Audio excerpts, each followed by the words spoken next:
My name is Elena Marshall, and what I'm about to tell you didn't start with a betrayal. It started with a question one I didn't even say out loud. What would he do if I fell? That's all it was. A quiet wondering.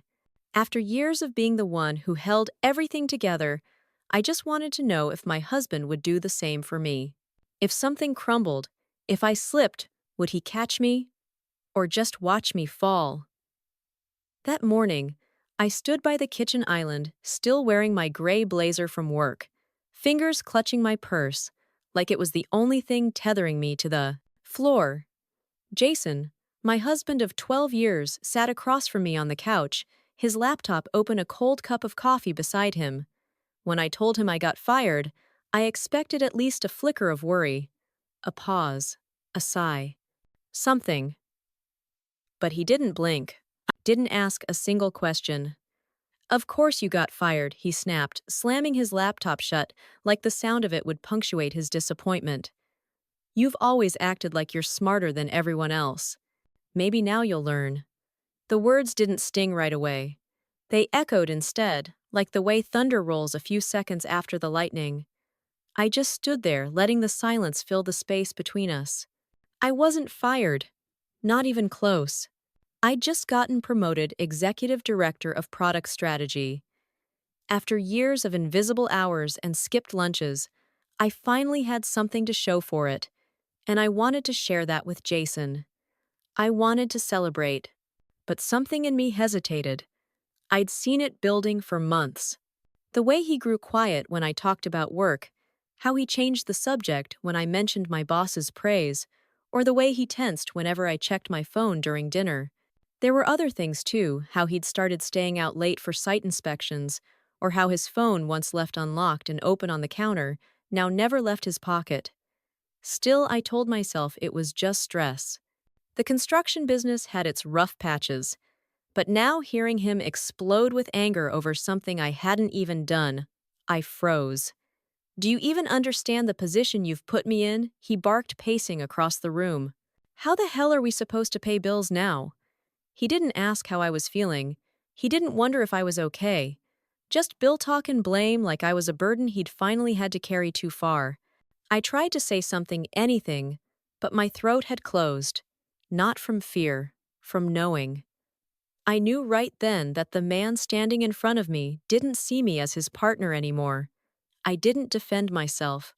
I just watched. And that silence, that frozen moment saved me. Because if I'd told him the truth right then, if I'd said, "No, I didn't get fired. I got promoted," I wouldn't have heard what came next.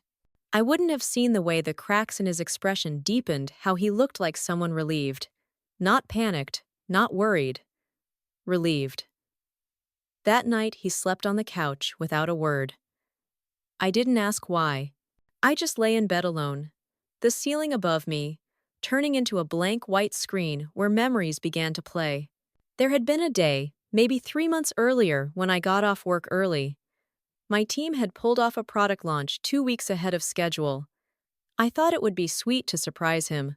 So I grabbed his favorite Thai food swung by the bakery he liked and drove home with a smile on my face. The house was quiet when I stepped in, except for Jason's voice, low-clipped, careful, coming from the hallway. I stopped mid-step, not because I was snooping, but because the tone was strange. "No, she doesn't suspect anything yet," he said. Pause. "We just need more time." He laughed then. Not the laugh I'd known, the one that made his eyes squint and his shoulders relax. This one was cold, hollow. I stood frozen by the doorframe, heart pounding in my ears. He was talking about me. He came out of the bedroom seconds later, saw me, and smiled like nothing had happened, kissed me on the cheek, took the food from my hands and asked if I'd had a good day. I remember that I smiled back, that I told him I had. I boiled water for tea and sat beside him on the couch while he flipped through channels like everything was normal. But inside, something cracked. A small hairline fracture invisible to the world, but I felt it. Felt it spread through my chest, down my arms. I started noticing things after that. His sudden disinterest in our Sunday walks, how he dodged questions about his job, How his mother Janice started calling again. She hadn't liked me from the start, always thought I was too career-focused, and now I began to wonder what she knew that I didn't. The night I told him I'd been fired, I didn't cry. I didn't yell. I went into the bathroom, locked the door, and stood under the shower until the hot water ran cold. I let it sting my skin. I let it wash away the last pieces of the illusion I had held onto for too long, because something was coming. I could feel it in my gut, the instinct that had always protected me. Something darker than lies or silence, and I wasn't going to look away anymore. The morning after, I poured myself a cup of coffee like always, even though my hands trembled just a little. Jason sat at the counter, flipping through emails on his phone. He didn't say good morning. He didn't ask if I slept well. It was like the night before had never happened. But I remembered. I remembered every word he'd spat out with that sneer on his face. And I remembered the laugh I'd heard on that call, cold enough to chill my bones. I hadn't confronted him yet, not because I was scared, but because I needed to know what I was up against. I needed to know how deep the rot went. Jason thought I was unemployed, weak, and dependent. I could feel it in how he moved around me, lighter, almost smug. He thought he'd finally broken the parts of me that stood too tall, the parts that made him feel small. And I let him believe that. I needed time. And when the truth finally came to me, it hit like glass shattering. That afternoon, around 2, I heard the front door open. I was supposed to be out, he thought. I was at the unemployment office or somewhere filling out applications. But I'd stayed behind, crouched in the guest bedroom, with the door cracked just enough. Jason wasn't alone. A second voice echoed through the hallway. Familiar. Clipped. It was Janice. His mother. Well, she asked her heels, clicking softly on the tile. Is it done? Jason let out a sigh, relieved, almost pleased. Yeah. Told her yesterday. She bought it. Crushed. Janice chuckled, the kind of sound that didn't belong in a moment like this. Finally. She'll have to take our offer now. No job. No money. She'll be grateful for whatever you give her. I gripped the edge of the dresser so tightly that my knuckles turned white. They'd planned this. Jason kept talking like he was narrating a weather forecast. Calm. Predictable. She's completely dependent on me now. Selling the house is just a matter of time. The house. Our house. I had picked the light fixtures. I had paid for the hardwood in the kitchen with my year-end bonus. I stayed up late choosing paint samples while he complained about how long renovations were taking. That house had my fingerprints all over it, and now he talked about it like it was a chess piece to move me off the board. You always said she wasn't right for you, Janice said, her voice sugary and smug. Too sharp. Too independent. I never understood what you saw in her. I don't know how I kept from gasping. Maybe because I was too stunned. Maybe because my body had gone numb. Don't start, Mom, Jason muttered. We've been over this. And what about Anna? She asked. When are you going to tell her it's time, Anna? That name hit me like a slap. I knew it. I remembered it from the old stories. Anna Winters, Jason's ex-girlfriend from years ago. The one who used to date his brother Matthew before the accident. She had vanished after Matthew's funeral. Quiet, polite, shy. I never knew they'd kept in touch. Jason's voice softened, almost tender. She's ready. The baby's growing fast. Claire says he already looks just like Matt. I stopped breathing. The baby. Her baby. Their baby. I'll file the adoption papers as soon as the divorce clears, he added. He'll be my son. It's the right thing to do. The floor dropped out from under me. I sank to my knees quietly, the carpet scratching at my bare skin as my mind reeled. This wasn't just betrayal. It wasn't just an affair. This was a replacement. They weren't just moving on. They were removing me intentionally, carefully, step by step. I was just a name on a lease, a footnote in his past. The plan wasn't to leave me. The plan was to erase me. Janice laughed. Oh, she'll fold. Women like her always do. Once she realizes she has nothing, no job, no savings, no family, she'll crawl out on her own. Jason didn't disagree. He didn't defend me. He didn't even hesitate. And if she doesn't, Janice asked. There was a pause. Then his voice dropped to something low and lethal. Then we go after her reputation. Those old conference photos, the ones where she's with that guy from New York, they can be twisted. If it comes to it, I'll say she cheated. Or leaked client data. She always brought stuff home. It's enough to stir doubt. My jaw clenched so tight it ached. The man who used to bring me soup when I was sick was now plotting to destroy my career. My name. My future. To poison the very life I had built, just so he could walk into a new one clean and unburdened. When I heard the door finally close behind Janice, I stayed still. Minutes passed, maybe longer. I couldn't be sure. My knees were cramping, my hands numb. But inside me, something else had taken root. I wasn't broken. I wasn't trapped. I was done pretending. That night, Jason made dinner.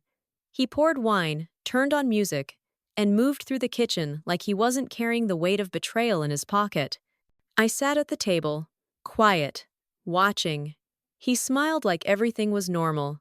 He joked about a football game. Told me I should try relaxing while I figured things out. I smiled back and I nodded. And when I excused myself early to bed, he didn't follow. He thought I was breaking. He didn't realize I was building. I didn't sleep that night. I lay in bed staring at the ceiling fan as it spun slowly overhead, listening to Jason's steady breath from the couch downstairs. The rhythm of it used to calm me. Not anymore. I felt like I was living beside a stranger, wearing my husband's skin. By dawn, I'd already made up my mind. I slipped out of bed, dressed in silence, and drove across town as the city yawned awake, coffee shops, opening, joggers, weaving between morning traffic. I wasn't headed to work. Not yet. I needed proof. I needed every scrap of evidence to show that the life we built was mine too, that it wasn't his to take away. In the garage, under boxes of holiday decorations and old moving blankets, I found the storage bin labeled Home Docs. It was dusty, forgotten, but I knew what lived inside. Receipts, contracts, tax records. That water heater, I paid for it. The quartz counters in the kitchen, my bonus, the sofa in the living room, my split payment, and Jason's "I'll Venmo you later," which never came. I pulled everything, every paper trail that tied me to this life, and drove to the one person I trusted completely, Rebecca Martin. My best friend and my coworker for the past 6 years. The one who always slipped an extra sugar packet into my coffee after a bad meeting. The one who once picked me up at 3 a.m. when my car broke down, no questions asked. She opened her door in slippers and a bathrobe, eyes wide when she saw me. But she didn't ask why. She just stepped aside. In her kitchen, I spread the documents across the table. If anything happens to me, I said quietly, if I disappear or suddenly stop answering texts, give all of this to my lawyer. Rebecca blinked. A lawyer, I nodded. She didn't push, just said okay, and gently rested her hand over mine. I didn't tell her everything, not yet. Not about Anna. Not about the baby. Not about how Jason and Janice had rehearsed my erasure like a Broadway production. But she understood enough, and that was all I needed. The next few days, I played my part well. I dressed down, tired eyes, worn expressions. I let Jason believe I was crumbling, unsure and afraid. I watched the way he studied me, measured me like a hunter sizing up a wounded animal. The sympathy in his voice was forced but practiced. He told me he hated seeing me like this. He said he was trying to do what was best for both of us. He even offered to help me with the rent, as if the house we lived in wasn't half mine already. But all the while I was preparing. I met with Monica Rivera, a sharp-eyed divorce attorney with a quiet demeanor and a mind like a steel trap. Her office was small, tucked between a florist and a dentist suite in downtown Seattle. The walls smelled faintly of lavender and printer ink. She asked questions without sugarcoating. Married how long? 12 years, I said. 10 legally. 2 before that. Any children number assets, the house. A joint account, retirement funds. She leaned back in her chair. Any proof of contribution to the property. I slid the folder across her desk. Receipts, invoices, and statements. Every major renovation. Every furniture piece. I kept everything. Her eyes scanned the papers. You have a case. A good one. Then she looked up. But I need you to understand something. This won't be easy. He'll fight dirty. If we go forward, there's no turning back. I stared at her and answered without flinching. He already is. There was a moment brief but telling where Monica's eyes softened. Not with pity, but with a kind of quiet respect. She nodded once. Then let's begin. That night Jason tried again. Same setup, dim lights, soft music, 2 glasses of wine. He played the part of the pained husband doing the right thing. Caroline. He began my name soft on his lips, like he hadn't already spit it out behind my back. I've been thinking. Maybe we should talk. About moving on. I looked down at the wine glass and nodded slowly. Okay. He looked surprised just for a second. Then he smiled. I think this could be good for both of us, he said, reaching for my hand. We've changed. It's no one's fault. Life just moves. He offered a number. A lowball settlement that wouldn't even cover 2 months of rent in a decent apartment.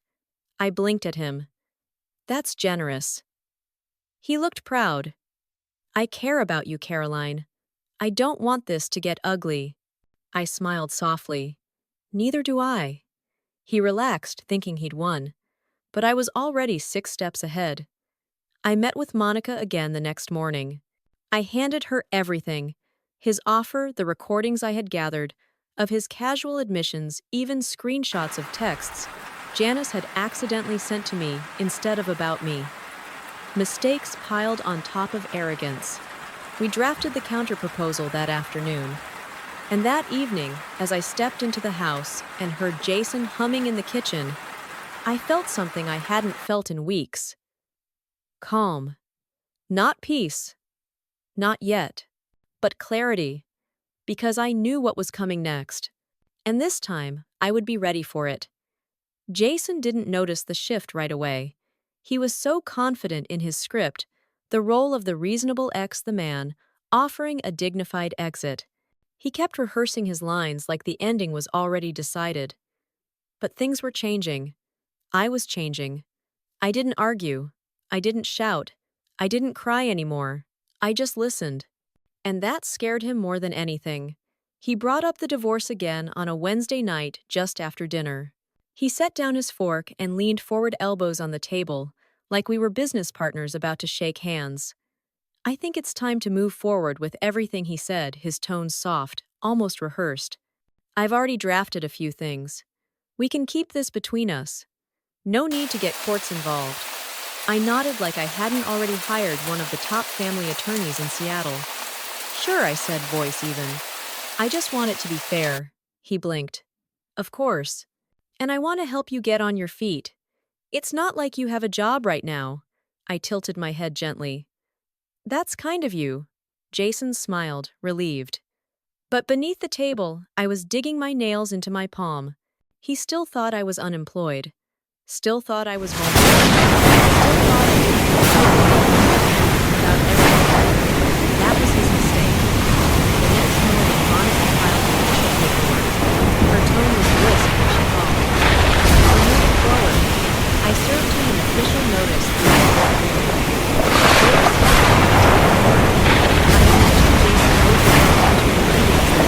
Spreading across his face.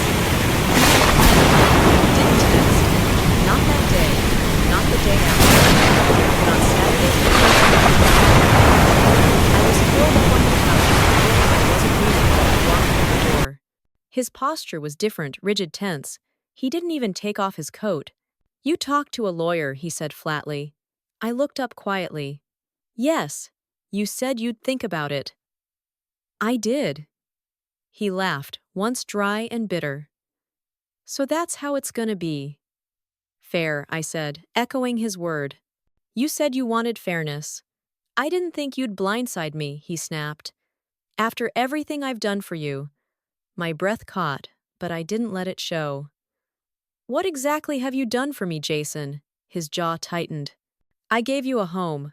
And I paid for half of it, I said, standing slowly.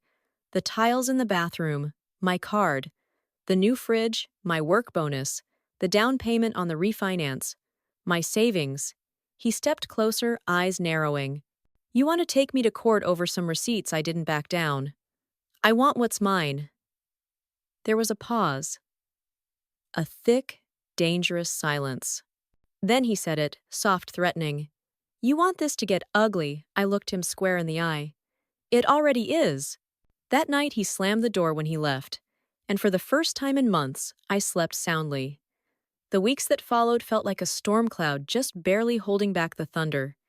Emails, counter offers, legal drafts back and forth. Jason's lawyer tried every tactic, downplaying my contributions, questioning my role in the mortgage, suggesting that I was emotionally unstable after the fake job loss. But Monica was a shield. Smart, steady, always one step ahead. She filed everything. Shut down their arguments with facts, with receipts, with timelines. They're playing defense, she said one afternoon, flipping through a folder. He underestimated you. Now he's flailing. Jason stopped speaking to me altogether. His silences were cold, weaponized. But I didn't need his words anymore. The only time we spoke directly again was on the day of the financial mediation. We sat at opposite ends of a long, windowless conference table. Monica at my side, Jason's lawyer beside him, a man who looked like he'd never seen sunlight or spoken a genuine word in his life. Jason wouldn't meet my eyes. He looked tired, unshaven, older. I wore my navy blazer, the one I used to wear on client pitch days. My hair was pulled back. No makeup, no jewelry, just quiet control.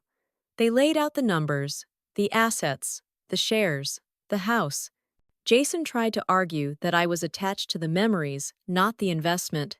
Monica pulled out the file with every purchase I'd made since the day we moved in. In the end, the mediator nodded slowly. She has a case, he said. She's not asking for more. She's asking for what's documented. Jason slumped in his chair. He knew it was over. But it wasn't the numbers that broke him.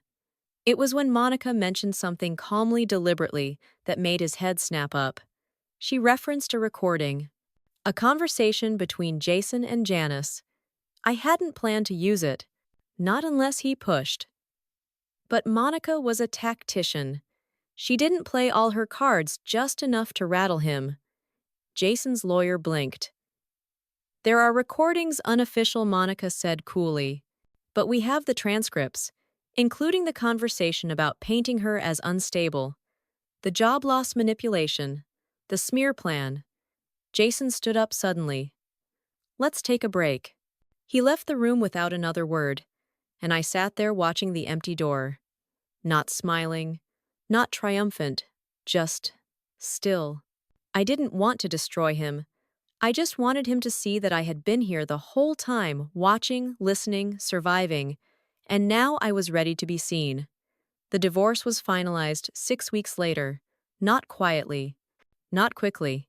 Jason dragged his feet through every form, every signature, but Monica held the line. I kept the settlement. I kept my name on the house deed and received a reimbursement for every dollar I'd put in. He lost leverage. He lost face. He tried once to send me a message after everything was done. Just a single line, "Hope you're doing okay." I didn't reply. I wasn't angry anymore. I was just done. The apartment I moved into overlooked Lake Union. A modest walk-up. Nothing grand, but it had large windows and warm morning light. For the first few days, it felt like a stranger's space. Quiet, unfamiliar. I left most of the boxes unpacked, half afraid to settle in, as if this too might be taken from me. But something shifted on a Sunday morning. I remember waking up to sunlight pouring across the hardwood floor. There was no Jason, No passive-aggressive silence waiting outside the bedroom door. No staged conversations. Just me wrapped in a blanket sipping coffee on the floor because I hadn't bought a sofa yet, and I smiled. It wasn't a victorious smile. It was something gentler. A quiet relief I hadn't felt in years. I started filling the apartment with my things. Not the shared things, none of the plates we'd bought together, or the couch we'd argued over for months. Just mine. A bookshelf I'd always wanted. A secondhand record player. A quilt I found at a vintage shop with tiny hand-stitched stars. It didn't look like much, but it felt like home. Sometimes I'd catch my reflection in the glass doors and barely recognize myself. There were lines around my eyes that hadn't been there before. A tiredness that lingered, but so did something new. A kind of steadiness. Like I'd survived a fire and come out carrying my smoke. I didn't check up on Jason. Not on social media. Not through friends. Not through whispers passed around at work. But information has a way of finding you when it needs to. Emily stopped by one Friday night, a bottle of red wine in her hand and a raised brow. Heard he moved in with her, she said, without needing to name names. Didn't take long, I shrugged. It never does when they've been waiting. She poured 2 glasses and settled beside me on the couch. And things are rocky, she added carefully. Money's tight. She's not working right now. His firm lost that big downtown project. I didn't feel triumphant. Not even a little. Just tired. Do you think they'll make it? I asked. Emily leaned her head against the couch. Does it matter? I smiled into my glass. Number, I guess it doesn't. Work became my anchor again. I stepped back into the office with quiet authority, not because I needed to prove anything, but because I could. My team welcomed me without question. I led 2 new campaigns, onboarded a senior intern, and handled back-to-back client pitches with a confidence I hadn't realized I still had. One afternoon, during a quiet moment in the break room, I overheard 2 junior associates whispering, "She's so composed all the time." Yeah, like she knows something we don't. I walked past without interrupting, but their words stayed with me. Because I knew something they didn't. I knew what it meant to rebuild, brick by broken brick. It took months, but eventually the anxiety began to fade. I stopped flinching at the sound of keys in a lock. I stopped second-guessing every compliment, wondering what angle lurked behind it. I stopped whispering to myself in the dark. I started writing again. Nothing fancy. Just scribbles in a notebook by the bed. Little pieces of memory. Dialogue I wished I'd said. Letters to my past self. Notes to the woman I had become. One entry I read back recently started like this. He thought silence meant surrender. But sometimes, silence is the sound of a blade being sharpened. I didn't mean to write poetry, but maybe pain makes poets out of all of us. Jason emailed me again on our anniversary. Not a long message. Just a line, "I hope you found peace." And surprisingly, I had. I didn't reply. Not because I was angry, but because he no longer had access to me. Not to my mind, not to my heart, not even to my in-laws. That was the greatest revenge, not the legal win or the money or the house. It was knowing that I could choose not to look back. I still take the long way home sometimes, down by the park where Jason and I used to walk on Sundays. The benches are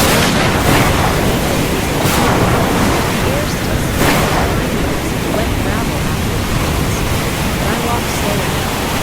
I look up and down. And sometimes I bring that same back and sit beneath the trees with a book and a glass of tea, watching the sun. A few weeks ago, a woman walked by holding a toddler's hand. The little boy wore a red hat and he kept pointing stuff at the She laughed softly every time he asked a question. I smiled. It doesn't pause for heartbreak. It doesn't slow down for betrayal. But it always gives you another morning, another breath, another version of yourself to grow into. One day I'll love again, but I won't rush it. I don't need a new beginning to validate the end. For now, I have quiet nights, strong coffee, a friend who shows up with wine and bad jokes, a job that challenges me, a city that holds me, and the mirror no longer reflects a ghost of who I was. It shows a woman who stayed when it mattered most, to herself.